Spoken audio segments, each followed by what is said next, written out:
Okay, namaste to all. First of all, thank you for joining on a Sunday evening for this very, very interesting talk on Ayurveda, healing through Ayurveda, a talk on transformative case studies. It's going to be a very, very interesting talk. And before even we start the session, I would like to introduce ourselves as the trustees of Sri Kamakshi Arsha Samskriti Trust, which was founded in July 2023. And a very short intro about our trust and its activities to all members assembled by our trustee, Sri Sheshadri. Sheshadri, you can take over. Okay, sure. I'll share my screen.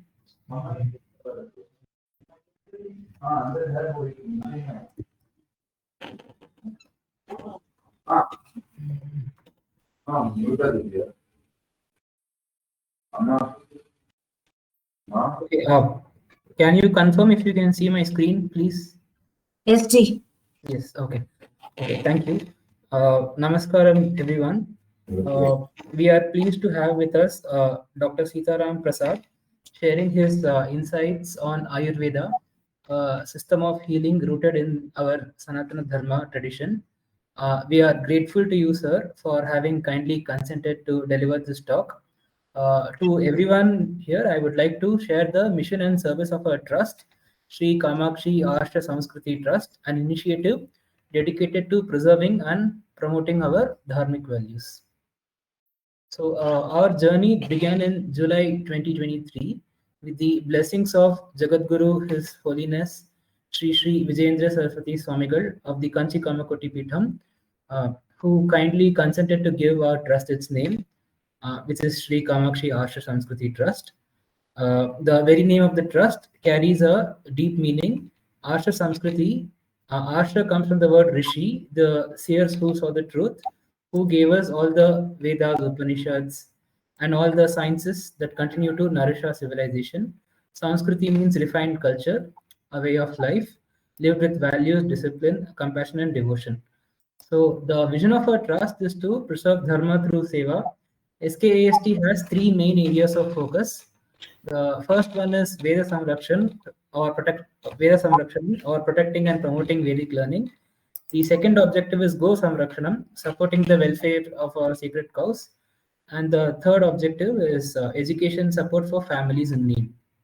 So I will speak a little in detail about our trust activities. The first one is Veda Samrakshanam or protection of the Vedas.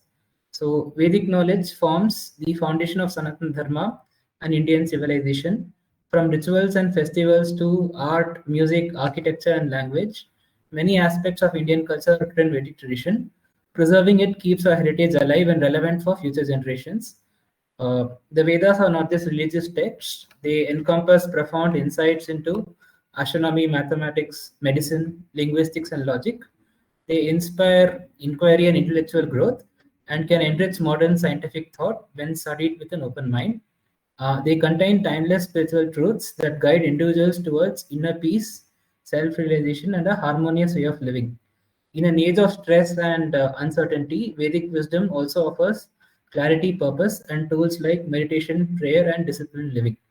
So, Vedic teachings emphasize dharma or righteous living and cultivate values like truth, compassion, humility, and self control. These values are increasingly necessary in today's world where ethical grounding is sometimes lacking. The tradition of Vedic chanting is a remarkable example of oral memory and linguistic precision. Preserving this tradition safeguards not just content, but a unique method of knowledge transmission that is thousands of years old.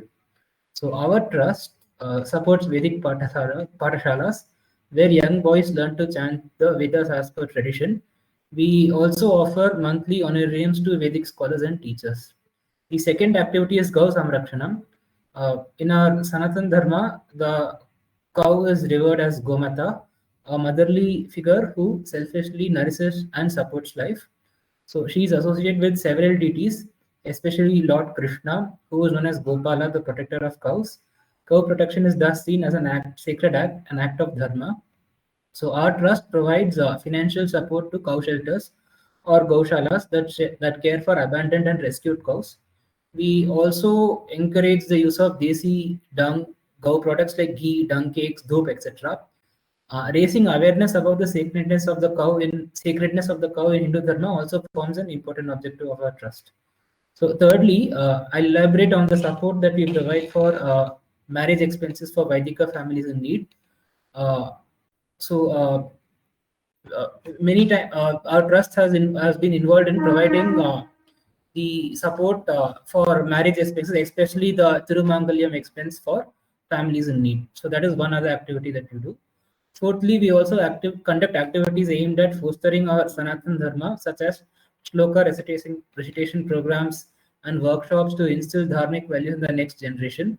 So one of the unique activities of our trust is organizing Udvasana ceremonies. So in many Hindu homes, we have pictures, deities, framed photos or small idols, which over time have become worn out, faded, broken, or damaged. So while we may no longer use them for daily worship, we must nevertheless not discard them in dustbins or drains, and that would be disrespectful to the divinity that they represent. So Udvasana is the dignified and scripturally guided process of respectfully relieving the divine presence from such pictures of idols and disposing them in a pure, environmentally conscious and dharmically uh, acceptable manner. So, by conducting this Udvasana activity periodically, the trust ensures that our daily household devotion is treated with the same reverence as at the end as at the beginning with Shraddha. So, we also assist in the creation of Ayushman Bharat cards and Ishram cards for economically vulnerable Hindus and ensuring that they get access to essential healthcare and social support. Finally, our trust extends supports to like-minded organizations such as Anujan Foundation Pratyaksha Trust, who also serve Dharma with dedication. So that is basically the activities of our trust. And coming to our 2024 service highlights, thanks to the support of generous devotees and the blessings of Mother Kamakshi, SKAST was able to carry out activities worth approximately 11.2 lakhs in 2024. The breakdown is as follows: education support 4.22 lakhs provided to 19 students, Veda Samrakshanam 2.95 lakhs provided to 30 students, Gau Samrakshanam 1.28 lakhs for protecting five cows from slaughterhouses. Honorarium to Vedic scholars 0.56 lakhs. Medical expense support 0.52 lakhs to two families. Marriage expense support around 1 lakh for two families for Thirumangalyam.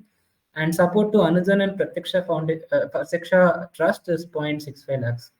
So, and we conducted 12 Udvasana events in a span of a year, that is 2024, with around 12 tons of articles cleared. So, many Hindus enabled with Ayushman Bharat and Ishram cards. These numbers are not just financial statistics, they are expressions of service and collective responsibility. We appeal to all Astikas to contribute to our trust. Your support and your donation are what sustain this trust, and all donations are eligible for Section 80G exemption under the Income Tax Act. And may Sri Kamakshi Amba and Lord Dhanvantri bless us all with wisdom, health, and devotion. Thank you very much. And Jai Jai Shankara, Hara Hara Shankara. Over to you, ma'am. Thank you, Sheshadri.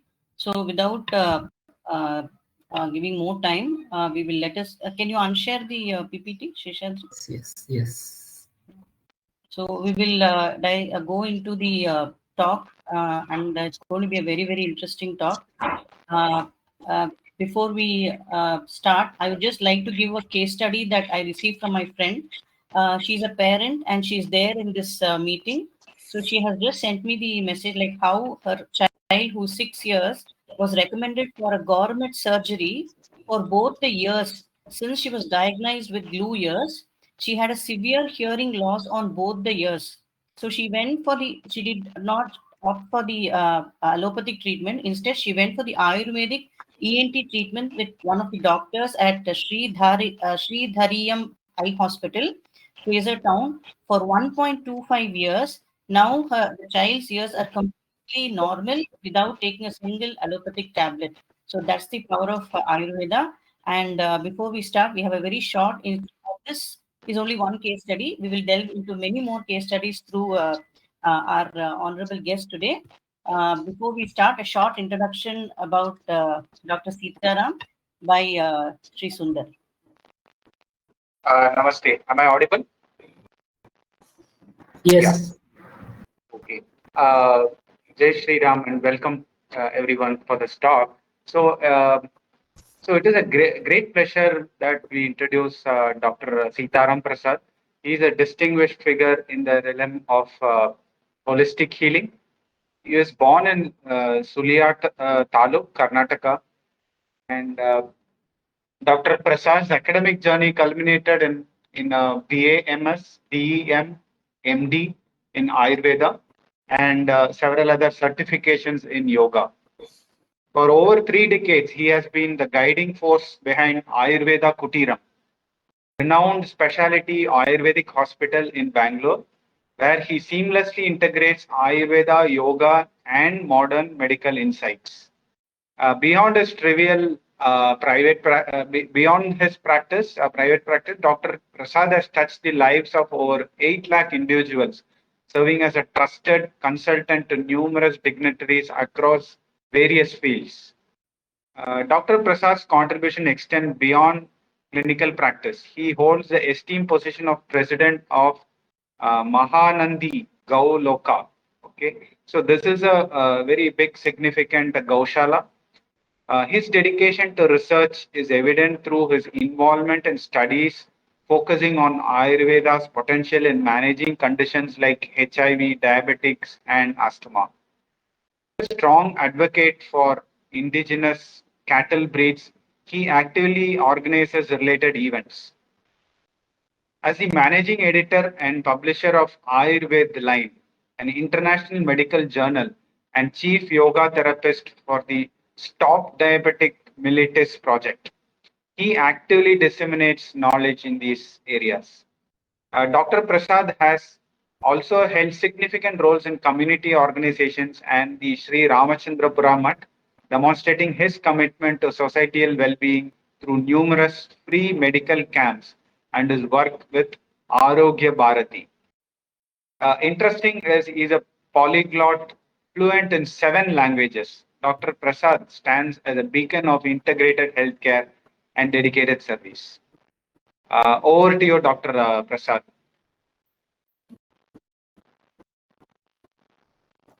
Namaste to everybody. Am I audible? Yes. Okay.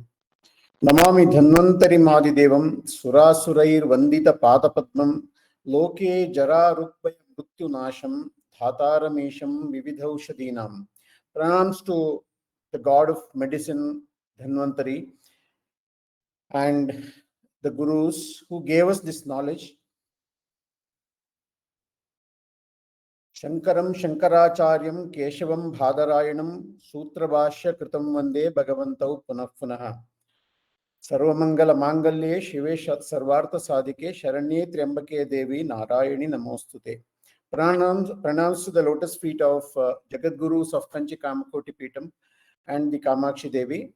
And my best wishes to all the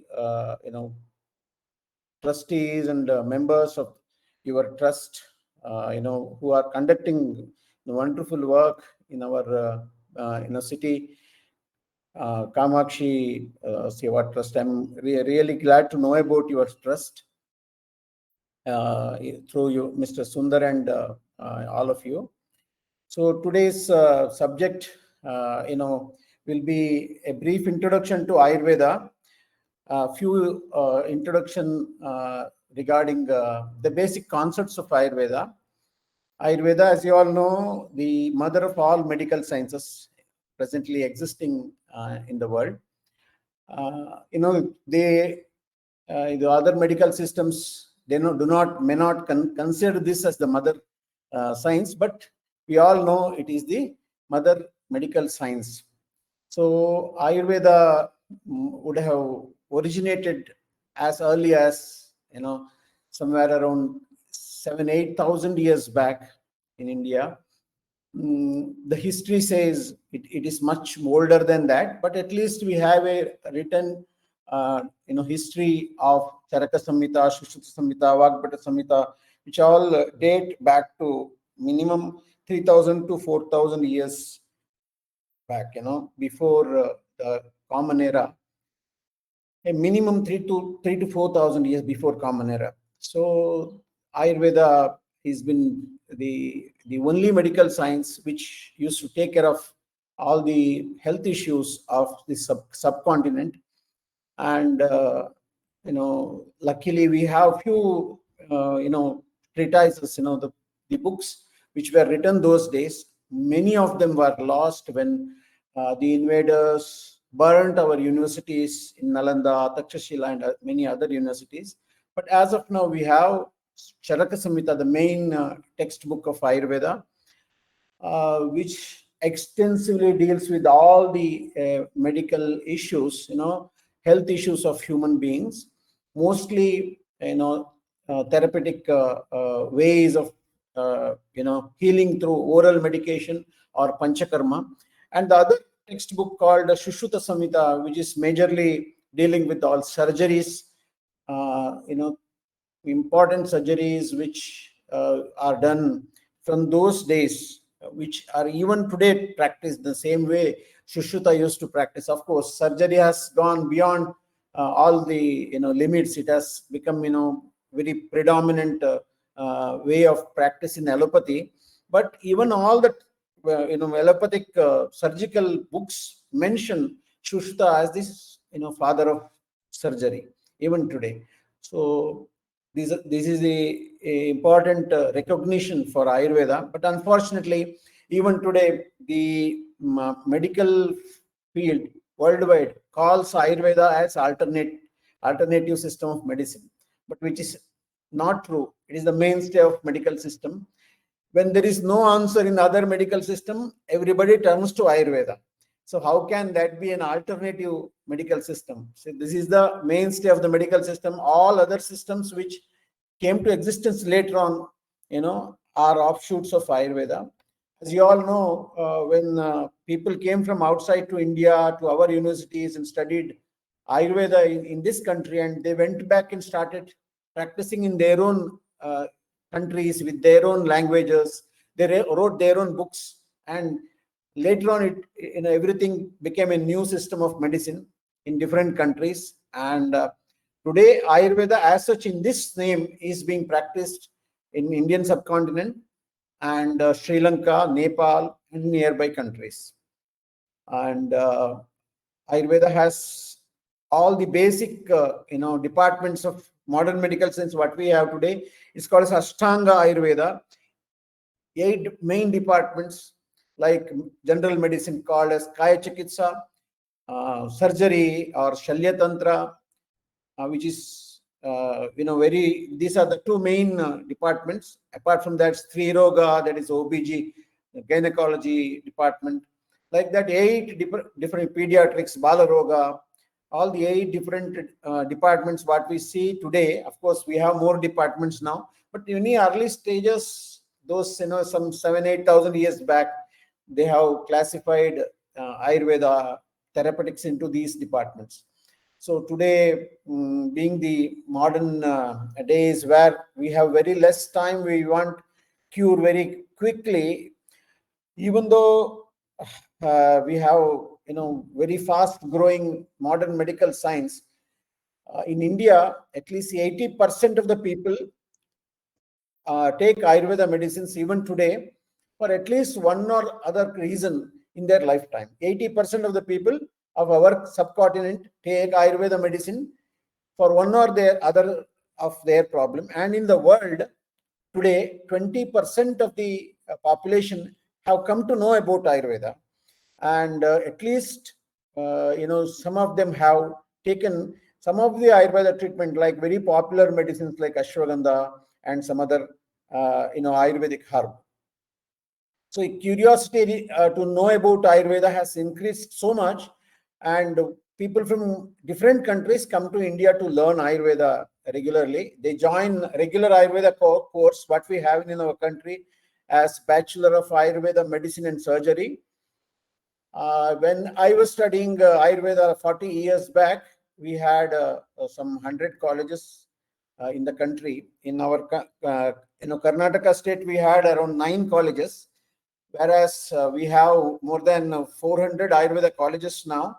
In Karnataka alone, we have nearly 70 Ayurveda colleges, and we also have MD or post-graduation courses for surgery and ENT and other subjects. The gynecology, the degree will be MS Ayurveda. General medicine, pediatrics, and other subjects, MD Ayurveda. So these are the education part of our domain. Now, when coming to understanding Ayurveda, every Indian home, people who are Sanatanis, at least they know a little bit of Ayurveda. Luckily, even today, generation after generation, this knowledge is passed on. But we are running a risk of losing it because of lack of time. People are not, trying to understand what is Ayurveda and how we can heal ourselves through Ayurveda. But luckily, people like you, with this initiative, are trying to bring at least some understanding for everyone to manage their own day-to-day health problems through Ayurveda. So one big advantage what Ayurveda has is, so most of our Ayurveda medicines are well known to human beings, because in one way or other we are coming, we are in regular touch with these products. For example, Tulsi. Tulsi is one plant which we regularly grow in front of our house, or turmeric, or ginger, or clove, or ilachi. All the spices, whatever we use in our kitchen, invariably has some medicinal property. That's why it is there in our kitchen.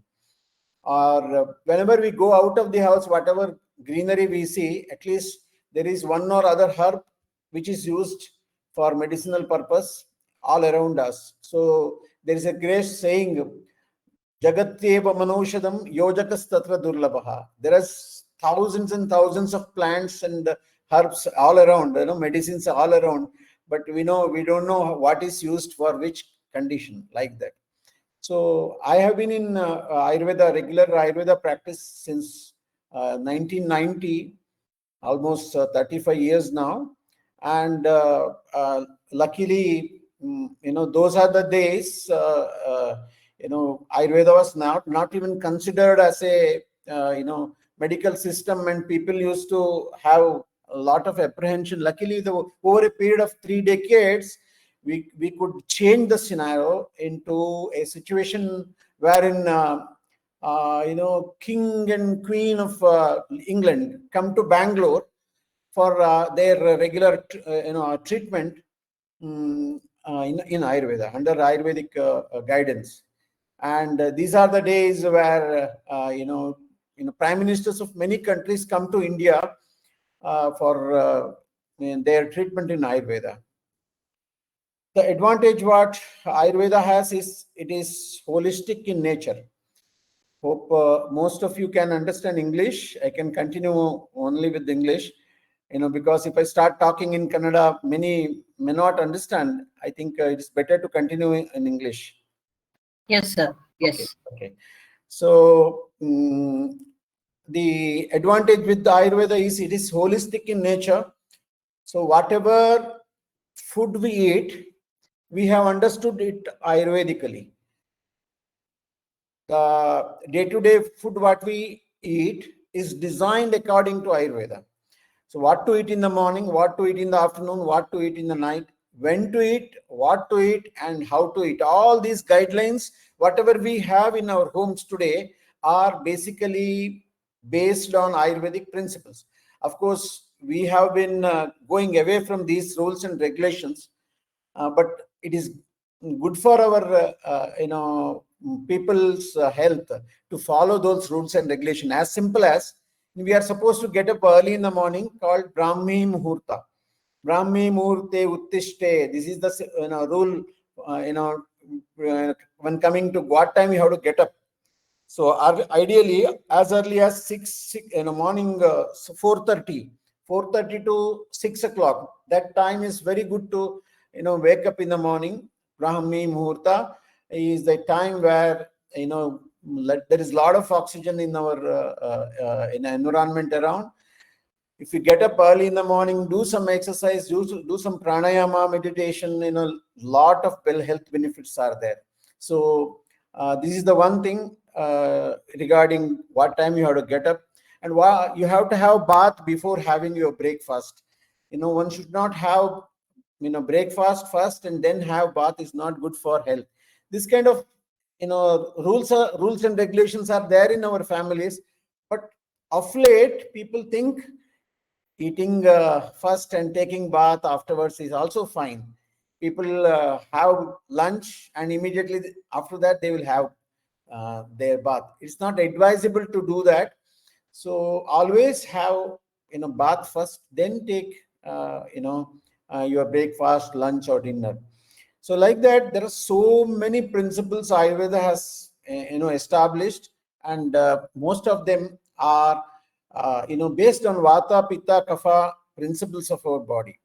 You all have at least heard of these terminologies. Vata, Pitta, and Kapha are the three main energy forces what our body has, in which Vata is the force which moves all the all the movements happen inside the body, outside the body because of Vata.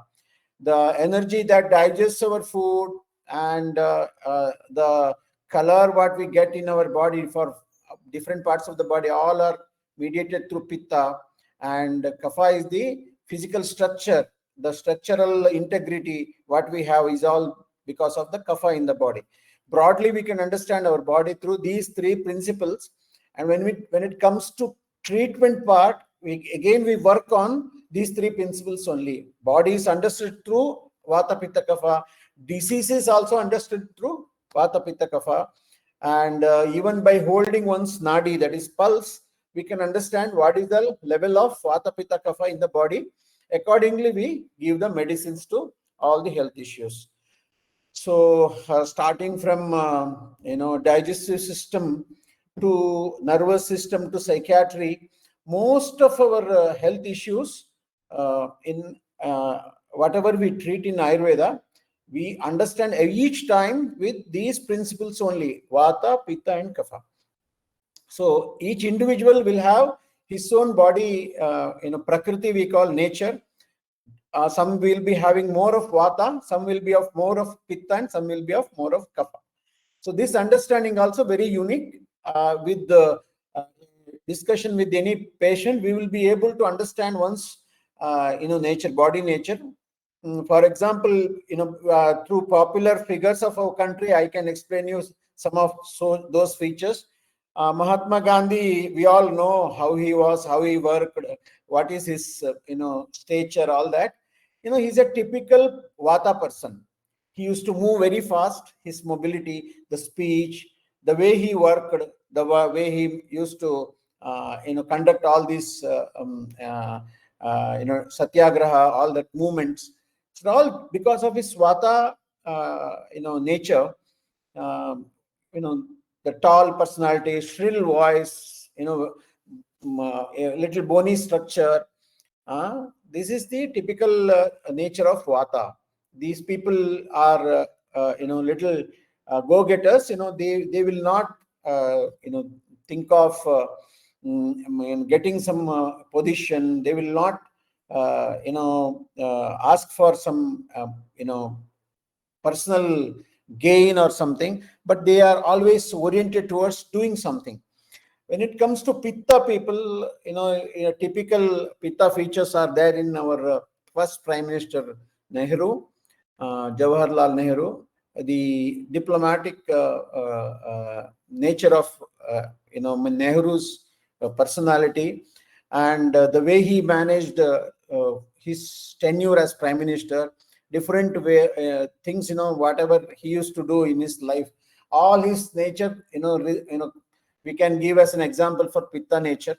And Sardar Vallabhbhai Patel, he is a typical example for Kapha personality. The very tall, little overweight kind of personality. with that he could manage to bring integration and stability to the country. The same way kapha inside our body brings the kind of integration and the stability to our body tissues. So this is just for an example. With the popular figures, we can understand. This is how Ayurveda understands each human being. Whenever a patient comes to us, we try to understand what type of personalities he is, and accordingly we start giving medicines. For a pitta person, we will give less spicy medicine, whereas for a kapha person, little spicy medicine is okay. For a vata person, spicy medicine is not okay. For all the three people, when we tell diet, accordingly we choose diet. We ask them to avoid certain foods, to take some type of food. So that is a very popular thing about Ayurveda. Ayurveda always talks about medicine as well as diet. Diet is a very important part of our medical practice. So we call it, you must be knowing about that. The word is patya and apatya. So patya is what is to be eaten or what is to be practiced. Apatya is what should be avoided. For example, a person with kidney stone has to drink more water. That is patya for him. Going too much outside in sunlight is apatya for him. A person suffering from kidney stone. If somebody is suffering from gallbladder stone, he should reduce oil and fried items and drink more warm water. Not only water, warm water. This is patya for him. So like that, patya and apatya is very, very important part of Ayurveda therapeutics. So, Ayurveda doctors know in detail what is to be recommended as food for each given disease. And, Ayurveda texts have, given description of n number of food items. This is to be taken, this should not be taken, like that. So that is an additional advantage. Of course, these are all part of holistic healing of Ayurveda therapeutics. For example, there is a saying, patye sati gadartasya kimaushada prayojanam. If somebody is practicing patya, what is good for his health, patye sati gadartasya. Gadartasya is a person who is suffering from some disease. Kim aushada prayojanam. What is the requirement of medicine? If you properly understand what is good for health, what is not good for health, what is to be eaten, what should not be eaten, there is no need for medicine itself. In a small change, if you make to this same shloka, patye sati, I told, patye asati. If patya is not there, what is the use of medicine? If you don't practice patya again, there is no use to take medicine, because even then it will not work. For example, if you take medicine for acidity and immediately go and have a cup of coffee or some bhaji bonda, then again it is of no use. So finally, when it comes to our day-to-day, maintaining good health is dependent upon patya and apatya. So this is one beautiful concept Ayurveda gives. So luckily, generation after generation, our especially women, Aji or Pati in the house, no, they are all well informed about these health principles.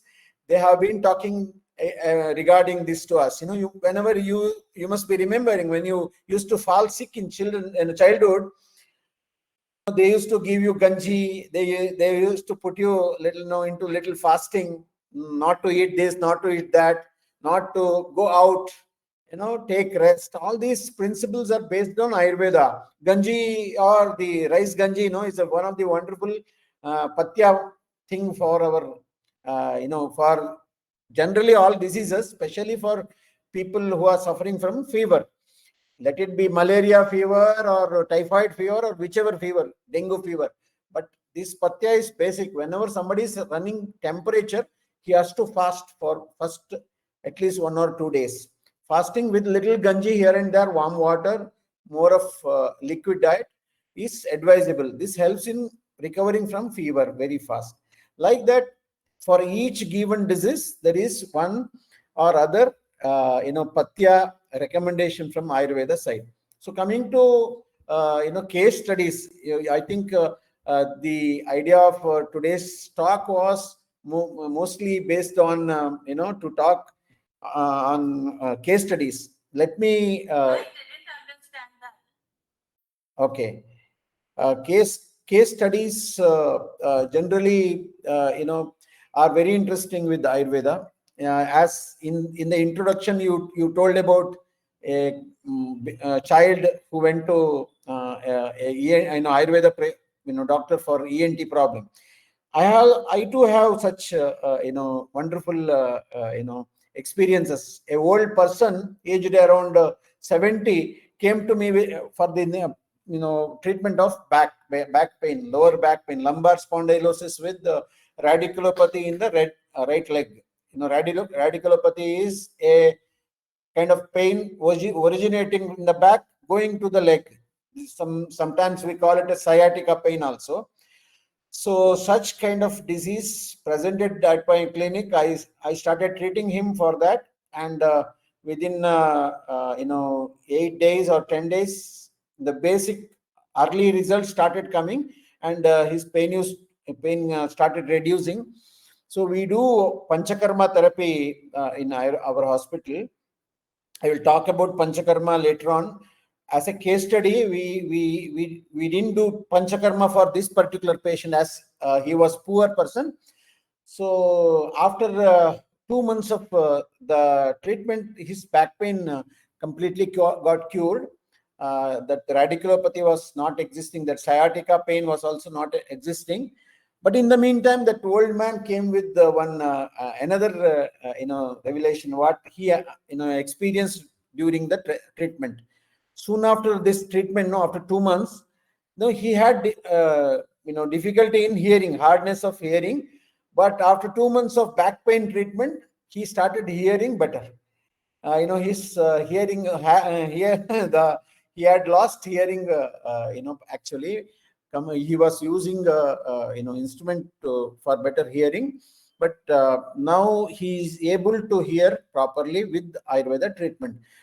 I have not treated him for this particular disease, for hearing loss. I have treated for something else, but side effects of Ayurveda can be miraculous like this. This is a kind of side effect, but it was beneficial to him. So we can call this as beneficial side effect. Many such beneficial side effects are there in Ayurveda. For example, if you start treating somebody for acidity, for example, if somebody has acidity is a commonest problem. Every now and then we come across with people suffering from acidity, gastritis, constipation, all that. Okay, so when we treated a person for acidity and irritability, gastritis, all that, apart from getting relief from acidity, his eye, vision numbers have reduced. The internal connection inside the body, everything else is connected. See, if you treat your gut properly, you can grow good number of hair on your scalp. If you have joint pain, you need not only apply oil on your joint, even you can apply on your scalp. Applying oil on the scalp also can heal joints pain. So like that, holistic understanding human body helps in treating all such diseases in a holistic manner, combining all that with, in the therapeutics. Ayurveda has major 2 types of therapeutic instruments. One is shamana, one is shodhana. Shamana is reducing the signs and symptoms. Shodhana is cleansing or detoxifying the body. So Panchakarma is the second part, the Shodhana type of treatment, wherein Vata, Pitta, Kapha can be cleansed if they are deranged. So, for example, Pitta derangement can cause acidity, dizziness, BP, high BP, heart issues, and eye issues. So many diseases can be caused due to deranged Pitta. A Virechana, detox treatment, in which in 14 days we cleanse your body of high Pitta levels. We will give 5 days of tablets, 5 days of ghee, 3 days of whole body massage. Finally, last day we will give one legium, wherein you will have 8 to 10 loose motions. So this 14 days of detox program, which can be taken at home, you need not get admitted in the hospital. Just take this set of medicines, take home, use all this medicine for 14 days. Body get detoxed. One important thing is the last day you have to have a break. You need to be at home because you have 8 to 10 loose motions, and you have to have your breakfast little later, or maybe around 12 o'clock, 1 o'clock time, and a specified breakfast has to be taken. For this purpose, the last day you should be at home. All other 13 days you can keep working as well. So this is the advantage with which you can detox your body. Many people traditionally detox their body yearly once, which Ayurveda recommends. Once in a year you need to detox your body. Ayurveda doctors will decide what type of detox has to be done. There are 5 types of detox programs in Ayurveda. One is vomiting, we call it as vamana. The other one is virechana. Vamana for kapha issues like asthma, recurrent headaches, many types of kapha diseases. We do vamana therapy for cleansing the body. Virechana is detox through watery stools. So the medicines given for passing motions 8 to 10 times, through which body get cleansed. The other type of cleansing is basti. Basti is enemas. 2 different types of enemas are given. One kashaya basti, one sneha basti. These 2 types of bastis are enemas, are medicines instilled inside the rectum. Through anal orifice, medicines are kept in the anal rectum, so that the detox happens through anal route. So then comes Shirovirechana, installations inside the nose is another type of detox program for chronic headaches, eye problems, head and neck problems, many types of problems which bothers our head and neck is treated through Shirovirechana. It's also called as Nasya Chikitsa. And finally, Rakta Mokshana, bloodletting, is also a type of body detox program. So when it comes to Panchakarma, we need to have a Panchakarma setup in a clinic. A small clinic with the consultation facility cannot handle this Panchakarma. We need to have a hospital facility. Ayurveda Kutiram is one such place. Last 35 years, we are providing all Panchakarma therapies in Bangalore. We are the pioneers in private sector. Apart from government Ayurveda hospital, we are the first Ayurveda hospital to give this facility in the private sector. So now we have more than some 100 Ayurveda therapy centers in different parts of Bangalore. But 35 years back, there were none. So we started it in Bangalore. We are in HBR layout near Banaswadi. So day-to-day basis, whatever health issues comes, right from acidity, constipation, all the GI problems. The important problems what Ayurveda surgically treats is, piles, fistula, the anorectal disorders, which commonly affects most of our people who are into driving profession or in IT segment, who sit for long hours, invariably get constipation, piles, fistula. We have very good treatment. Fistula is one such disease which has a treatment called Kshara Sutra. Fistula is an abnormal track, in our anal region, which is connecting one outside boil to our last part of our rectum, is getting connected through one abnormal track. This cannot be cured with the oral medication or any type of application. It has to be surgically removed.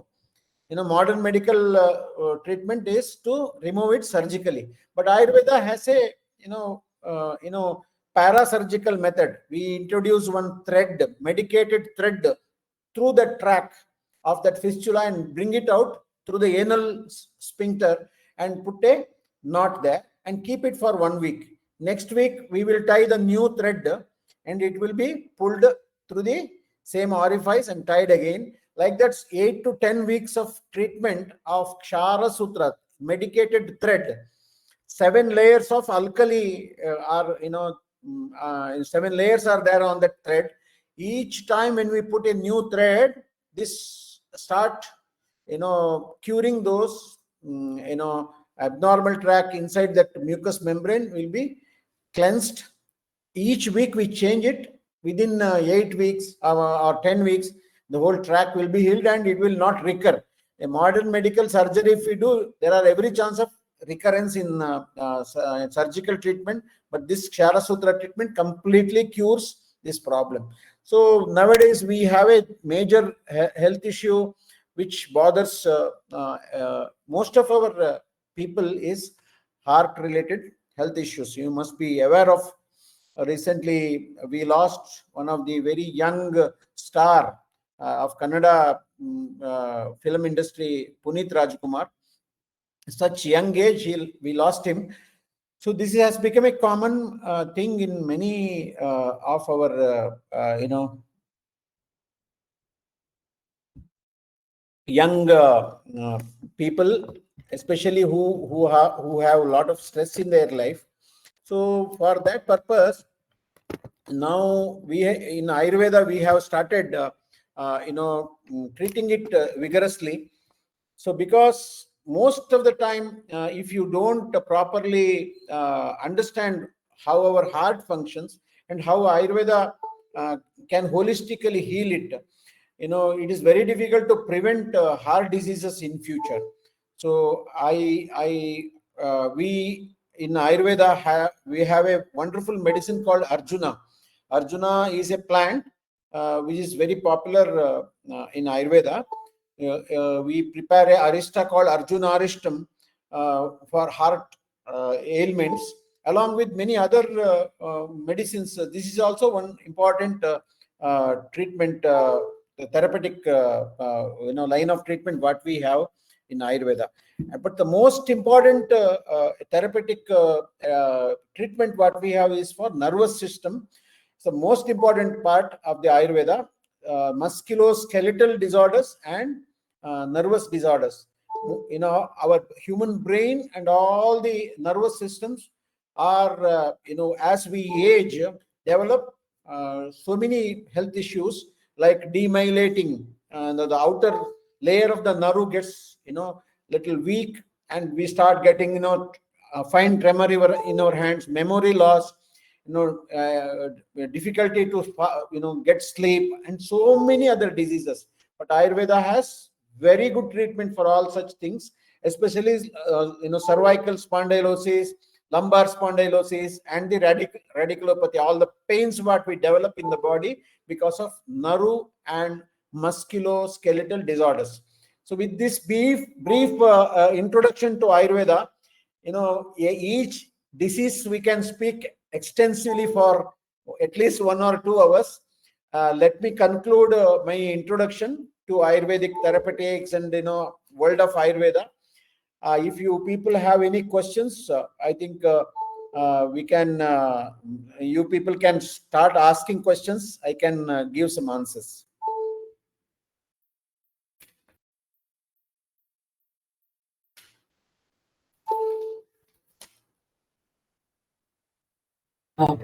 Thank you, sir, for your talk.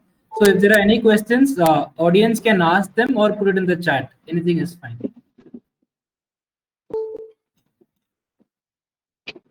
Thank you, doctor. It was very interesting. Could you, I always wonder, right? So I have taken some Ayurvedic treatments, but I often wonder all the medicines are based on ghee. Right? So can you just a bit elaborate, like how does ghee play a role in the whatever medicines you deliver? So when it comes to ghee, I always tell people, human beings, we have explored this nature, and we have been consuming so many things directly from nature as our food. But we as human beings, intelligent beings, we have started manufacturing or cooking many types of food. I think ghee is the most beneficial and having maximum health benefits among all that we have found out, what we have invented. Milk is naturally available in the nature, but ghee is naturally not available in the nature, that we have invented. So such invented food, whatever we have in the world today, ghee is the most benevolent and beneficial food what human beings have invented. So you must be knowing, Ayurveda has more than 60 different preparations in the form of ghee.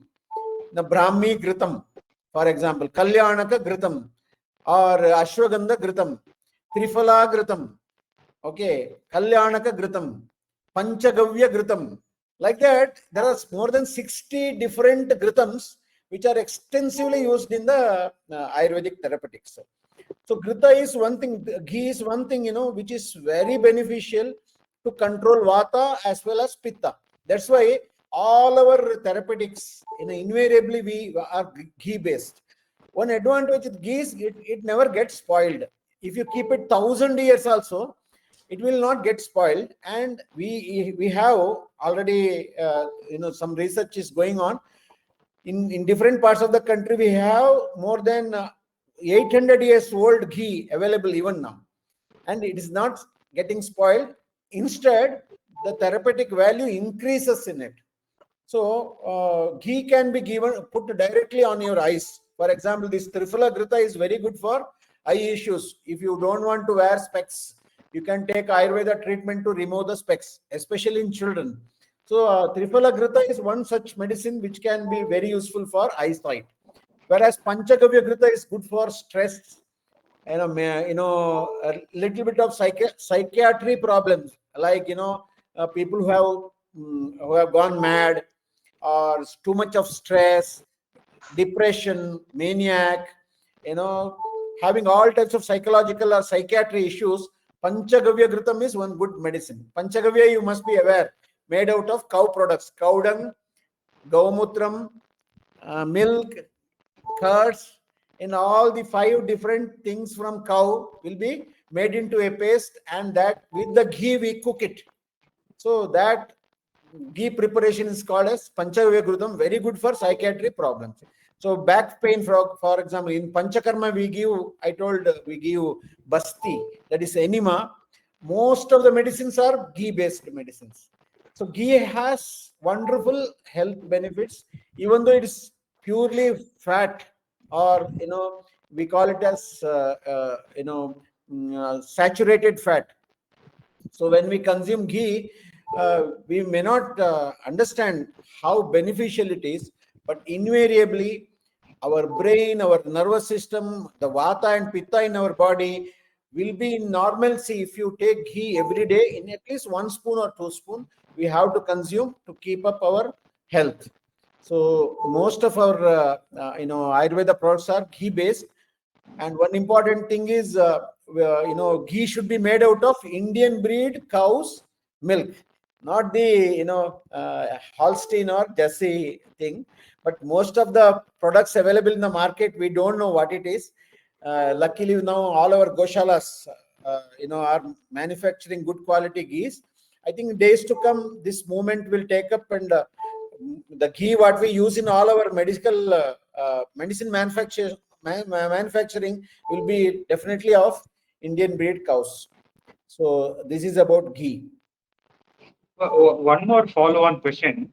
So often in the allopathic medicine, we hear that the ghee increases the cholesterol, right?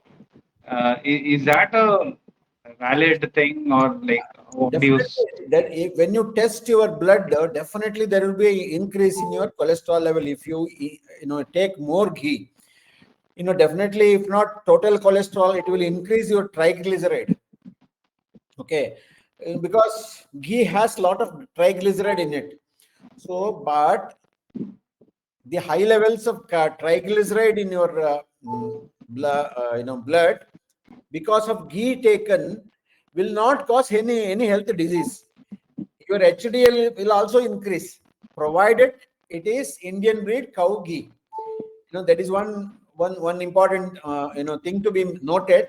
Indian breed cows ghee has the casein, the protein in it is very, very important. That milk will not be very good if you take the milk from Holstein and HF. That will not be having enough amount of medicinal value. That's why Indian breed cows are good for making ghee. So traditional way of ghee making has to be followed. You must be knowing milk has to be converted into curds, then butter, then ghee. This process, Vedic way of manufacturing ghee has to be followed. Then it will not cause any health problem, especially not heart disease. Instead, Ayurveda says intake of ghee is good for heart and brain. Thank you, Doctor. Okay. Any other questions? Yeah, hello. I'm Namaste. My name is Geeta. See, as we age, the age especially when we start aging, and see the urine frequency of urination, the night. Do you have any medicine for that in Ayurveda? In women or in men? Men. Men, Urinary right? bladder becomes weak, yeah. Men. Women, yeah. Women, okay. Yeah. In both men and women, this is a problem. Yeah. Men will have additional problem called prostate. Little prostate gland will become little bigger, and that will cause all urine related issues after the age of 60. But even women will have this problem because of uterus becoming big in the size, one issue, apart from the muscles around the urethra becoming weak. So Ayurveda has good medicine for improving this problem. Definitely Ayurveda can be made use of for controlling frequency of urination, both in men and women. Thank you. We also do panchakarma treatment for that. Okay. Yeah. The bastis, I told no basti. The bastis are also given here in this condition. Thank you. Okay. Maybe even some exercise, yoga for this? Yes, very much. Yeah, we at Ayurveda Kutiram, we holistically, integrate all the three systems. One is yoga and, yogic sciences. Ayurveda is the mainstay of the treatment. We also use all the allopathic therapeutics also in many of the health issues. But majorly Ayurveda and yoga, when we combine both, we will have maximum health benefits. See, asanas, asanas, mudras, pranayamas will be very, very beneficial. The bandha we use, Jalandhara bandha, Mula bandha, all these bandhas in yoga are very good for these issues. Yeah. A simple application of oil in the navel region and below navel region every day will help in controlling this urine leakage problem. You have to use castor oil. How about castor oil? Castor oil is very good. Daily you can apply on the navel region and also the region below the navel region, pelvic region. Every day little bit of oil can be massaged, and little bit of exercise. Focused exercises are there. If you contracting the muscles, contracting the muscles. And if you do that, it will be beneficial. A little with the internal medicines are also required for this condition. Yeah, okay. Thank you.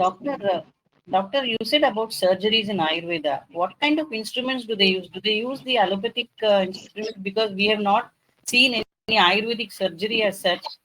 Yes. See, Ayurveda, in Sushruta Samhita, 5,000 years back, Sushruta has given so many, description and pictures of, instruments. Most of the instruments what Sushruta has given, same instruments, even today they are used. Okay.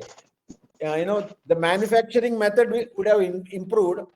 We have stainless steel and, better metals to manufacture it, but the shape and form of the instruments remain same even today. What we generally need in surgery, we need to cut the skin, muscles, everything. The scalpel blade was one is blade. And to hold the skin and all different fascia, we need artery forceps, forceps. Then different instruments to reach to a given area. If you want to open one gallbladder and remove it, we need a specific type of instrument. For each surgery, we need a little, different instrument. Many of them are, explained in Shushruta Samhita. And of course, modern medical sciences, come out with many more such instruments. But today, we are using normal, what general surgeons use. Same thing we use. But technology varies. For example, I was explaining about the piles and fistula issue, right? Piles fistula treatment we do through Ayurveda. Very different type of treatment what Ayurveda doctors do. Allopathy doctors don't do that. But in Ayurveda, success rate is much, much better. Both in piles or hemorrhoids and fistula.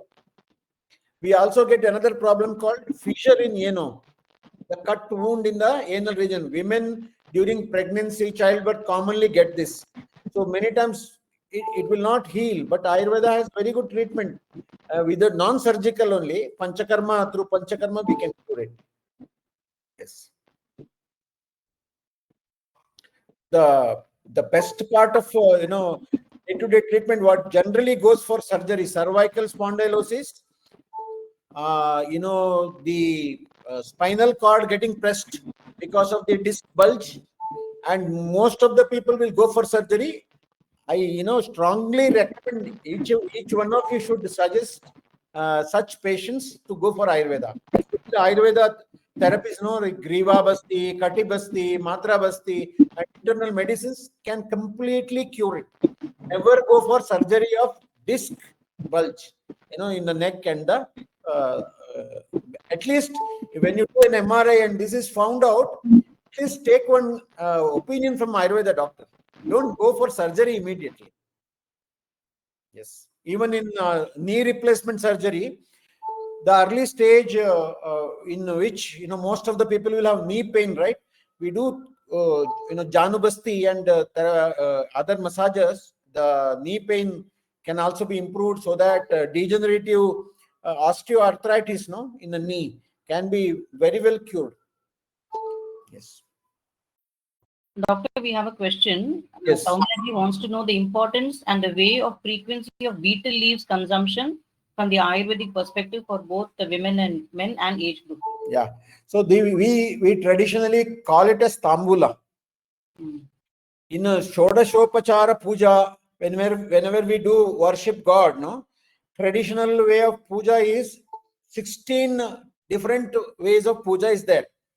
Whoever is having Panchayatana puja at home, Shivalingam, all 5 gods, Ganesha, Ganapati, Ambika, Shiva, Vishnu, Aditya, all the 5 gods, whoever is having puja at home, or at least one god, whoever is, doing puja, the Shodashopachara puja is one way of doing puja. You have Abhishekam, you have Naivedyam, you have Aarti, all that, In that one thing, what we offer to God is Tambula. After Naivedyam, we give Tambula also to God. Is it not? Why this is included is the health benefits. God definitely will love to see the Bhakta offering the Tambulam. But if the Bhakta afterwards eats it, as a prasadam, his health also improves. The Tambula leaf, that what we call betel leaf, has many health benefits. It's very good digestive, medicine. It improves the digestion. It reduces gastritis. Of course, we use along with the leaf little bit of lime, that is chuna. That is good for is a very good antacid. Whoever has gastritis, with the tambula, if you with the betel leaf, chuna, a small piece of supari, and maybe with the lachi, if they eat it every day after food, ideally after lunch and dinner, you have to have tambula at home, which is very good for health. It can correct your gastritis, indigestion, improve digestion, improve appetite. Gas will be reduced. You will not have aches and pains in the body, and lot of benefits, including traditionally you must be knowing, who have sexual difficulties, erectile dysfunction, lack of interest, all that improves if you take Tambula daily. Yes, it is an aphrodisiac. It improves vigor and vitality in the body.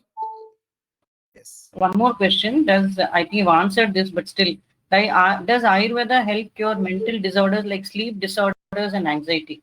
Yes, very much.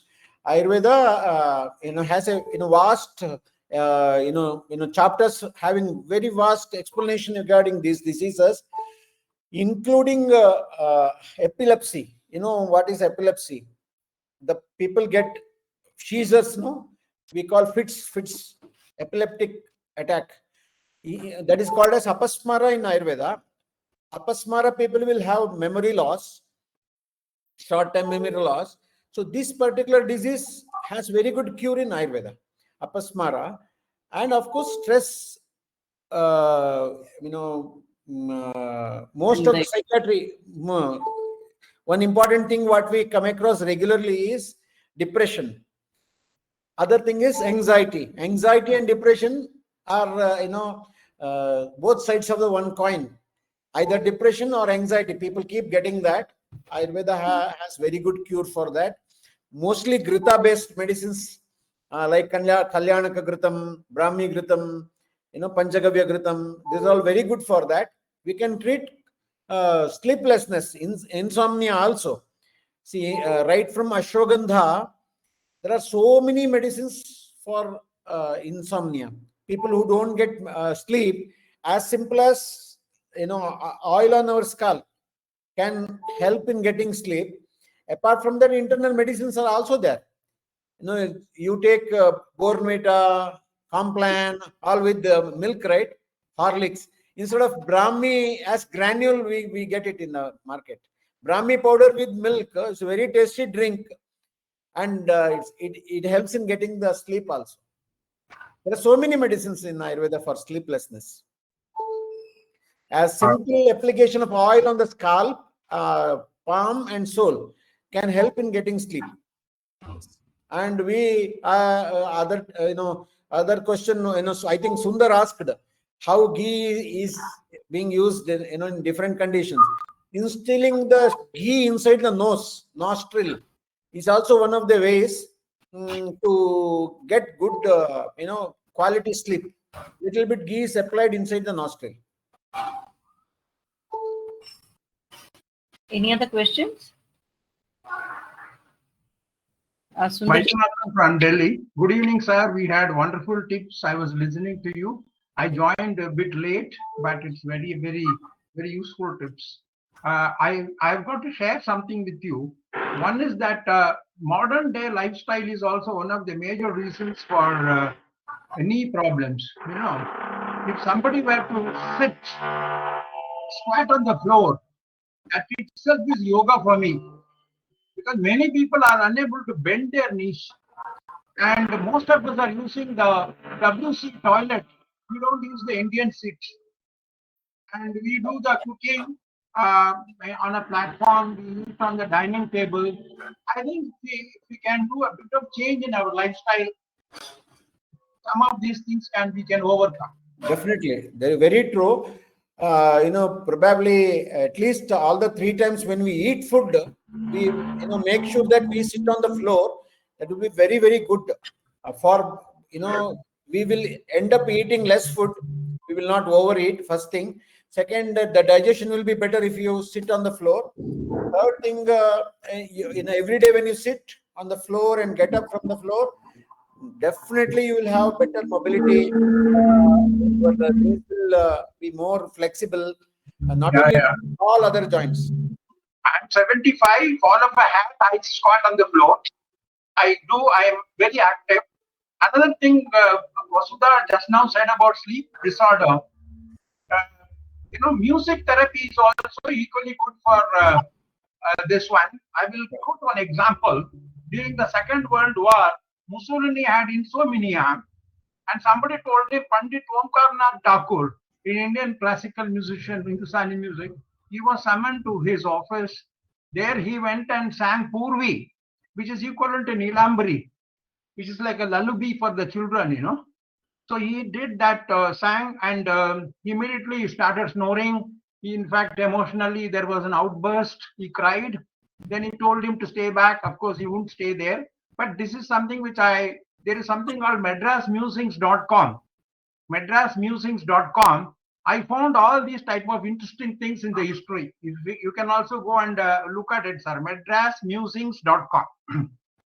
Thank you. Through Vasudha, I can send lot more things on this type of thing, because exploring the past, we know whatever has happened in the past, everything we do not know, and what is happening in the present also. There is too much of information flow. Nobody is there to regulate it and say this is what you need, this is what you don't need. There's a lot of traffic jam of information these days. Okay. And what will happen in the future, God alone knows. My only concern is the parents, they leave assets for their children, but oxygen, good water, drinking water, all that has been preserved in the nature. If that is preserved, and I feel that Ayurveda to a very great extent is doing. Ayurveda, according to me, is preventive than even therapeutic. If one were to follow the food habits and lifestyle of whatever you are addressing, I think if we follow that, I think we will. I always used to jovially say that I am suffering from good health. So one of the major reasons for my agility is that I am concerned about others more than me. So Thank you, sir. Yeah, we have a few questions. Sorry about that. One question is that some Ayurvedic medicine use meat. Tell me. Does Ayurvedic medicine, some of them use meat? Meat, right?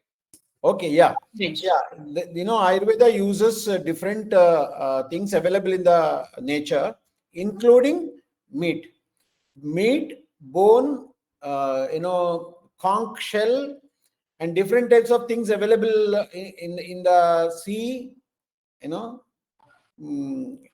ocean products, marine products. Many of the marine products, meat, this goat meat, and many bones are also used in manufacturing Ayurveda medicines. It is true, but not in every, all Ayurveda medicines.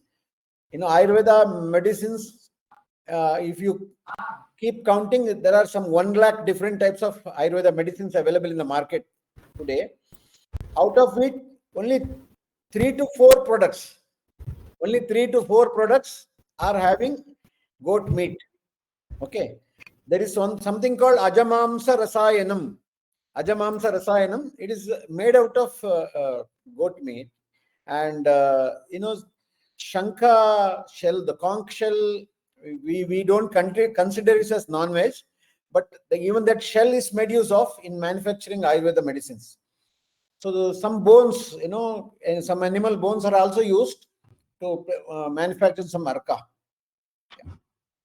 One more question, doctor. Beetle stain, how to handle this? Beetle stain, dentists are against meswak toothpaste. What is your viewpoint? The stain that we get due to the eating of the beetle leaves. Yeah. One good thing is go to a dentist and get it cleaned. Best thing.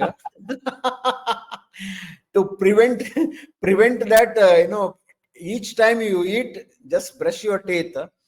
And Ayurveda recommends Gandusha and Kavalagraha.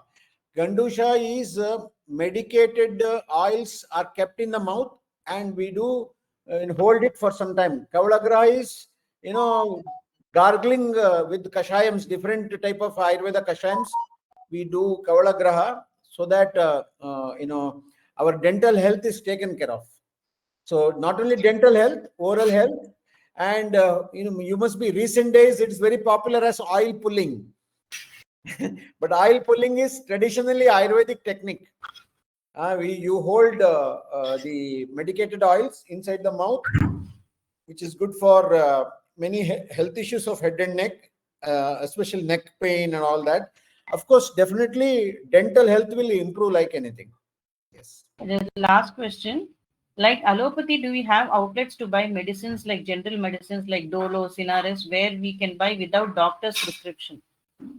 All Ayurveda medical shops all around the city. When it comes to Bangalore, every layout has an Ayurvedic outlet today. When we started Ayurvedic medical shop in 35 years back, whole of Bangalore, some 3-4 shops were only there. Now we have every layout at least 2-3 medical shops wherein a prescription is not required to buy a medicine. Any medicine, if the patient goes and asks for, it is given.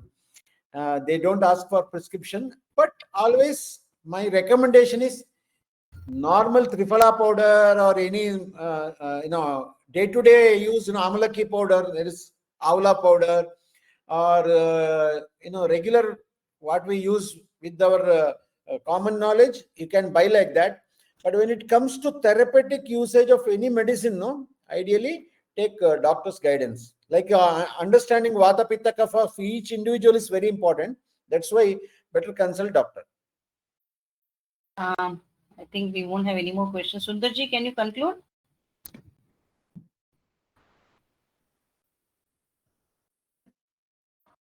Sundarji? Hello, can you hear me? Yeah, you can conclude. Yeah. Okay. Thank you, Doctor, so much for your time. It was really interesting. I think even we planned for like 40 minutes. We are much over that. But it was really interesting. And we all at the trust, thank you for your time. And we could wish we had more time and more questions to take. I publish one international journal called Ayurveda Line, only for doctors, not for public. It's some 700 pages of book, this big book, internationally people read it. So all Ayurveda doctors refer this book for their practice. Worldwide people practice, yes. Every time we print around 30 to 40,000 copies, and within 1 year we sell it.